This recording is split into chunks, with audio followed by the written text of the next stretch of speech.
பகவான் எல்லா பொருட்களிலும் தானே நிலை பெற்று இருக்கின்றார். மேலும் எல்லாமே அவரிடத்திலே தான் நிலை பெற்று இருக்கின்றன. அவை எல்லாவற்றையுமே தன்னிலே நிலை பெற்று இருக்கச் செய்கின்றார் பகவான். ஆனால் இதெல்லாம் வெளிப்படையாக எல்லோருக்கும் உடனே புரிந்துவிடாதபடி பகவான் தன்னுடைய மாயையினாலே அனைத்தையும் மூடி மறைக்கின்றார். இப்படிப்பட்ட காரணங்களினாலே அவர் வாசுகு. அவர் மேலும் என்ன செய்கின்றார்? தீவியதி, விளையாடுகின்றார்.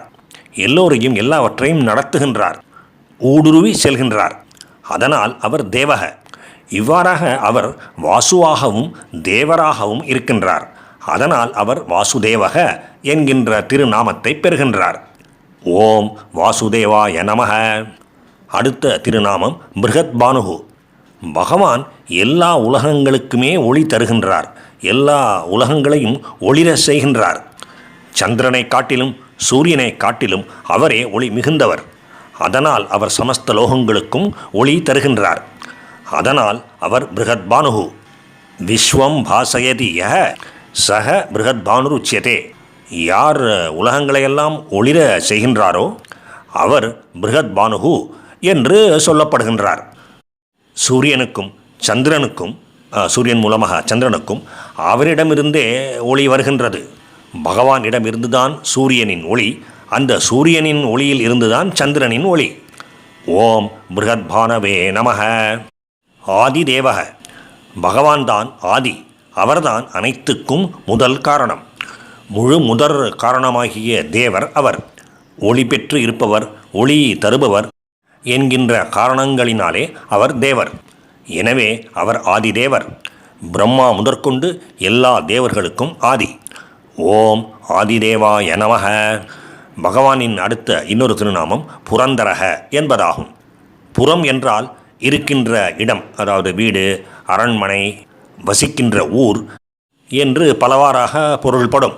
சில சந்தர்ப்பங்களிலே உயிர் வாசம் செய்வதால், உயிர் உறைவதால் இந்த உடலை கூட புறம் என்று சொல்வது உண்டு.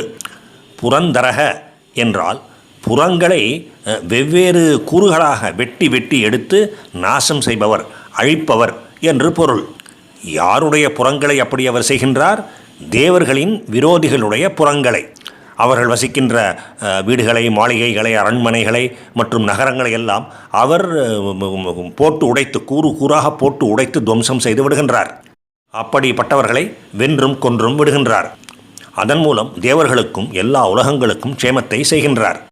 இப்படி தேவர்களுடைய விரோதிகளின், குறிப்பாக அசுரர்களின் புறங்களை அவர் வெட்டி போட்டு விடுவதால், கூறு கூறாக ஆக்கி விடுவதால் அவர் புரந்தரக. இப்படி நேரடியாக பார்க்காமல் சற்று மறைமுகமாகவும் பார்க்கலாம். புறம் என்பதற்கு உடல் என்றும் ஒரு பொருள் உண்டு. நாம் அனைவரும் இந்த உடலிலே கட்டுண்டு கிடக்கின்றோம். அந்த உடல் பற்றிய பிரஜை, கான்ஷியஸ்னஸ் நம்மை வாட்டுகின்றது. அதிலிருந்து மேலே வர முடியாமல் தவிக்கின்றோம். உடலுக்கு ஏற்படுகின்ற இன்ப துன்பங்களெல்லாம் நமக்கே ஏற்பட்டு விட்டதைப் போல மதிமயங்கி கலங்குகின்றோம். அஞ்ஞானத்திலேயே உழன்று கொண்டு இருக்கின்றோம். பொதுவாக இது இயல்பானதுதான், பெரும் குற்றம் இல்லை. ஆனால் ஆத்ம வாழ்விலே முன்னேறி செல்ல விரும்புகின்ற பக்தர்களுக்கும் ஞானிகளுக்கும் இப்படிப்பட்ட உடல் பிரஜை ஒரு பெரும் தடையாக இருக்கின்றது.